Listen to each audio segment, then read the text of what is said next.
Un encuentro con su palabra, porque secase la hierba, marchitase la flor, mas la palabra de Dios permanece para siempre. Con ustedes, el doctor José Ricardo Arias Quintero.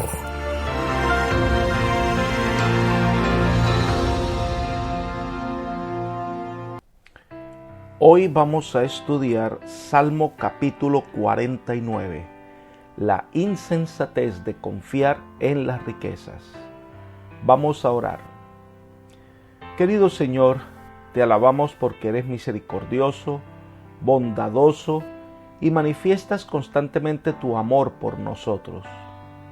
Te pedimos que al abrir tu palabra, tú seas nuestro maestro, nos guíes en el estudio de tu palabra y que podamos aprender lecciones que fortalezcan nuestra fe.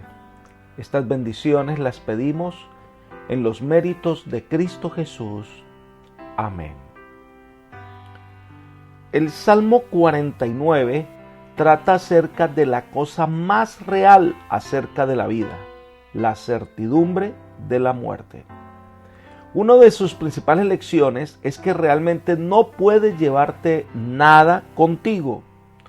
Al contestar estas clases de lecciones muy prácticas acerca de la vida y de la muerte, cae limpiamente en la categoría de un poema didáctico o sapiencial. En ciertos lugares suena mucho como a secciones de Job, Proverbios y Eclesiastés. Contiene advertencias a los ricos y a los famosos y palabras de consuelo para los pobres.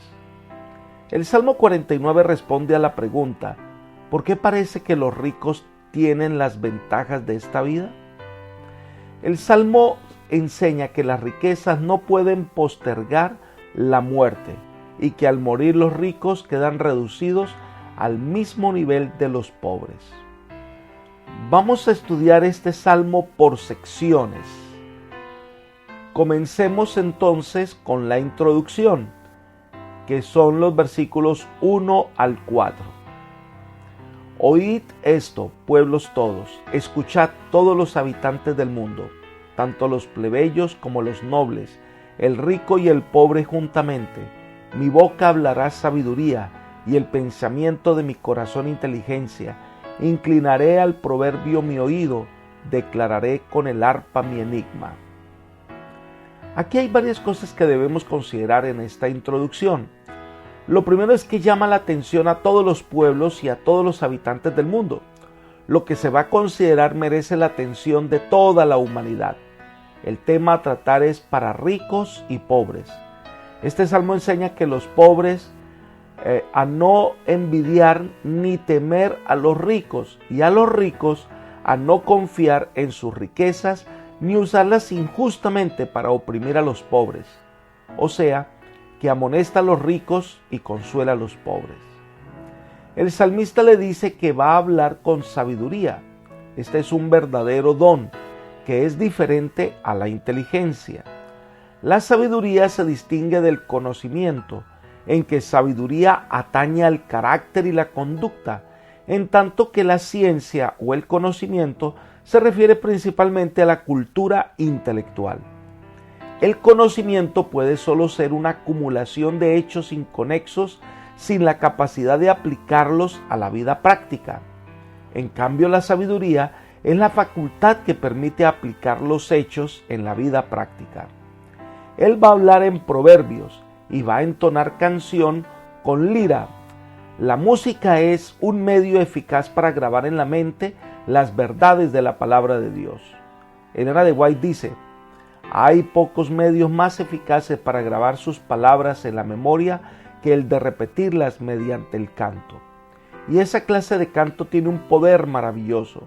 Tiene poder para subyugar naturalezas rudas e incultas, para avivar el pensamiento y despertar simpatía, para promover la armonía en la acción y desvanecer la melancolía y los pensamientos que destruyen el valor y debilitan el esfuerzo. Libro La Educación, página 151. Lo que va a cantar el salmista es un enigma, es un asunto tan oscuro que requiere la ayuda para poder entenderlo. Ahora, este poema didáctico habla de la fugacidad de la existencia humana y presta especial atención a los ricos mundanos. Es el tema de los versículos 5 al 13. Leamos. ¿Por qué he de temer en los días de la adversidad cuando la iniquidad de mis opresores me rodee? Los que confían en sus bienes y de sus muchas riquezas se jactan, ninguno de ellos podrá, en manera alguna, redimir al hermano ni pagar a Dios su rescate, pues la redención de su vida es de tan alto precio que no se logrará jamás, para que viva en adelante para siempre, sin jamás ver corrupción. Pues se ve que aún los labios mueren, que perecen del mismo modo que el insensato y el necio, y dejan a otros sus riquezas. Su íntimo pensamiento es que sus casas serán eternas y sus habitaciones para generación y generación. Dan sus nombres a sus tierras, pero el hombre no gozará de honores para siempre.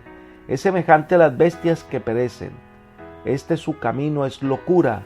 Con todo, sus descendientes se complacen en el dicho de ellos. Selah. El salmista comienza preguntando, ¿por qué he de temer? Esta es una conclusión del Salmo y ahora desarrolla la temática. Si es oprimido, si pasa por momentos en que los inicuos desatan su furia, no debe temer.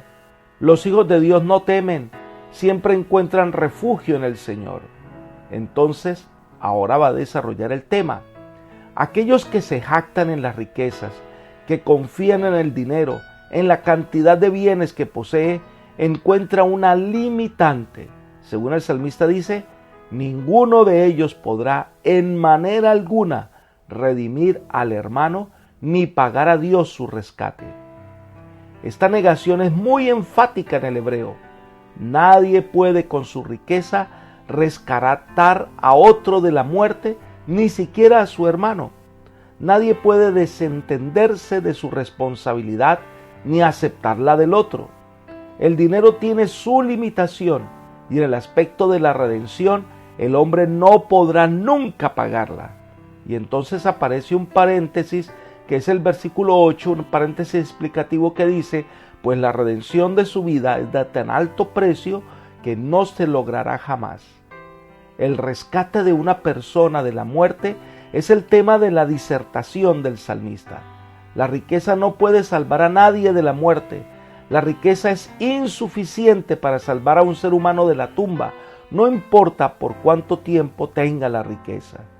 Así que el dinero no puede comprar el rescate, ni tampoco puede comprar la pureza, no puede comprar la salud, no puede comprar la paz. Y por más que se esfuerce en gastar dinero para lograr bienestar, el salmista dice, pues se ve que aún los sabios mueren. Esta es la ley natural. La ironía es evidente. Los ricos esperan de alguna forma soslayar la muerte, pero contemplan sin cesar a personas que mueren a su alrededor, tanto sabios como necios. El deseo íntimo del pensamiento del rico es que sus casas, sus bienes sean eternos. Los ricos parecen no recordar que tarde o temprano los hombres olvidan el nombre de la persona que una vez poseyó esos bienes y su recuerdo se borra en el olvido. Entonces, en el versículo 12 aparece el estribillo del Salmo. Pero el hombre no gozará de honores para siempre. Es semejante a las bestias que perecen. La vida es pasajera. El hombre no tiene potestad para parar para siempre, o para mirar, o para vivir para siempre. E igual que las bestias que están en el campo, todos perecerán. Como dice el salmista, son reducidos al silencio, o bien son llevados al descanso. Elena de Guay hace una reflexión interesante al respecto. Ella dice, las riquezas y los honores del mundo no pueden satisfacer el alma. Muchos ricos ansían alguna seguridad divina, alguna esperanza espiritual. Muchos anhelan algo que ponga fin a la monotonía de su vida estéril. Muchos funcionarios públicos sienten necesidad de algo que no tienen. Pocos de ellos asisten a la iglesia, pues consideran que no obtienen gran provecho. La enseñanza que allí oyen no conmueve su corazón. ¿No les dirigiremos algún llamamiento personal? Libro Ministerio de la Curación, página 161. Las riquezas no son el todo de la vida. Pueden brindar comodidad, pero nunca podrán responder a las más profundas necesidades del alma. Y para colmo de males, el salmista dice: sus descendientes se complacen en el dicho de ellos. La posteridad es tan necia como sus padres. Literalmente se deleitan en su boca. Estos descendientes insensatos también se complacen en pronunciar las palabras mismas con sandeces que dicen que son ricos y que sus antepasados lograron, y de esta manera el mal se perpetúa en la descendencia de estos hombres soberbios. Entonces viene la segunda parte del Salmo 49, donde habla del consuelo que se obtiene a considerar el fin de los justos, que es vida eterna, en contraste con el fin de los impíos. Leamos los versículos 14 al 20. Vamos a estudiarlo por partes. Leamos los versículos 14 y 15. Como rebaños que son conducidos al Seol, la muerte los pastoreará. Los rectos se enseñorearán de ellos por la mañana, se consumirá su buen parecer, y el Seol será su morada. Pero Dios redimirá mi vida del poder del Seol, porque Él me tomará consigo. Selah. El salmista da a entender que los ricos necios son como rebaños que serán puestos en la sepultura. La muerte se cebará de ellos. Más ironía, se les considera como ovejas que antes que se habían hecho notar porque pasían, ahora la muerte pasará sobre ellos, los apacentará y los llevará a la muerte eterna. Pero los rectos se enseñorean por la mañana. En contraste, mientras unos son apacentados para la muerte, otros son apacentados por el verdadero pastor, y en la mañana serán redimidos. Y entonces presenta que los rectos también, pues, irán al Seol, estarán en la sepultura. Su cuerpo se desvanecerá en el polvo, pero hay una diferencia, dice el salmista: pero Dios redimirá mi vida del poder del Seol. Esta es una de las más magníficas afirmaciones de confianza en Dios que encontramos en el libro de Salmos. Aunque el infiel no puede comprar su vida para soslayar la muerte, el fiel es redimido por el único Redentor, el mismo Dios. Ese Dios todopoderoso lo levantará del Seol, y agrega: porque Él me tomará consigo. Acerca del sentido de la palabra tomará o recibirá, el salmista expresa su confianza en Dios, que lo resucitará a la vida eterna. Ahora, tenemos varios ejemplos bíblicos de hombres que tenían esa fe en Dios. Uno de ellos es Eliseo, que tras una larga enfermedad estaba listo para morir, con la confianza que el Señor le redimirá y que sus ojos le volverán a ver en la mañana de la resurrección. Tenemos el caso de Job, que también confiaba en la resurrección. Ahora el salmista presenta una tremenda verdad. Sí, el impío irá a la tumba, pero sin esperanza. Pero el justo irá a la tumba, pero el Señor lo levantará de la tumba para estar a su lado por siempre. Y entonces viene la reflexión final, versículos 16 al 20.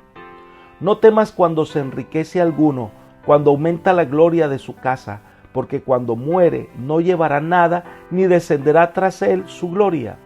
Aunque mientras viva llame dichosa a su alma y sea alabado porque prospera, entrará en la generación de sus padres y nunca más verá la luz. El hombre que goza de honores y no entiende semejante es a las bestias que perecen. Es interesante que el salmista ahora anima a otros y les dice: no temas, No te afanes, no te angusties cuando ves que los malos prosperan en sus negocios y llaman la atención del mundo.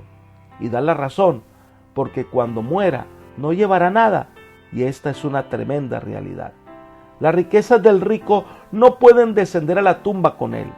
A pesar de que en algunos pueblos se enterraban a las personas con los bienes del difunto, el cadáver se transforma en polvo.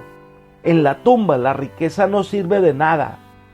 Job lo expresó así en el capítulo 1, versículo 21, y dijo: desnudo salí del vientre de mi madre, y desnudo volveré allá. Jehová dio y Jehová quitó. Bendito sea el nombre de Jehová. Esta es una manera poética de decir que el hombre deja este mundo tan desnudo e indefenso como cuando vino a él. Por eso dice el salmista: no temas, no te afanes. Es más, la gente dice: dichosa su alma y sea alabado aquel que prospera. Muchos están dispuestos a alabar a aquel a quien ha acumulado lo que todos desearían tener. Pero esta alabanza general no es prueba del éxito final, y morirá igual que sus padres y no verá la luz. Todo lo que construyó no lo verá. El pecador rico y sus progenitores nunca más contemplarán las cosas que para ellos fueron motivos de orgullo y satisfacción. Y termina con el estribillo con unas pequeñas variaciones. Dice: el hombre que goza de honores y no entiende, semejante es a las bestias que perecen. Los seres humanos en general son como bestias que perecen, de acuerdo con este versículo, a menos que tengan verdadera sabiduría, pues no tendrán un fin diferente, no tendrán esperanza a la hora de morir. En cuanto a esto, Elena de White dice: ninguna esperanza de inmortalidad gloriosa alumbra el futuro de los enemigos de Dios. El gran jefe militar conquista naciones y deshace los ejércitos de medio mundo, pero muere de desilusión en el destierro. El filósofo que reconoce el universo con su pensamiento, viendo por doquiera manifestaciones del poder de Dios y deleitándose en su armonía, deja muchas veces de contemplar en estos prodigios admirables la mano que lo hizo todo. El hombre en honra que no entiende, semejantes a las bestias que perecen. Pero los héroes de Dios, poseídos de la fe, reciben una herencia de mayor valor que cualesquiera riquezas terrenas, una herencia que satisfará los anhelos del alma. Pueden ser desconocidos e ignorados por el mundo, pero los libros del cielo están anotados como ciudadanos del reino de Dios y serán objetos de una excelsa grandeza, de un eterno peso de gloria. Libro Obreros Evangélicos, página 18. Apreciado amigos y hermanos, el Señor no nos está llamando al fracaso financiero. Trabajar para sostener a nuestra familia y brindarles las comodidades necesarias y darles una buena educación, además de ser próspero en los negocios, eso no tiene nada de malo. El problema es cuando hacemos de eso el centro de nuestra vida y aprendemos a depender más de las riquezas que de Dios. Si creemos que las riquezas nos aseguran el futuro, estamos equivocados. Hemos perdido el enfoque. Las riquezas son pasajeras y nada nos servirán en la tumba. Lo más importante es tener una fe en la obra de Jesús en nuestro favor. Es confiar en el Señor de la vida, es depender cada día de su amor. Él sí nos dará las riquezas que perdurarán por la eternidad. Ven a Jesús y rinde tu vida a Él.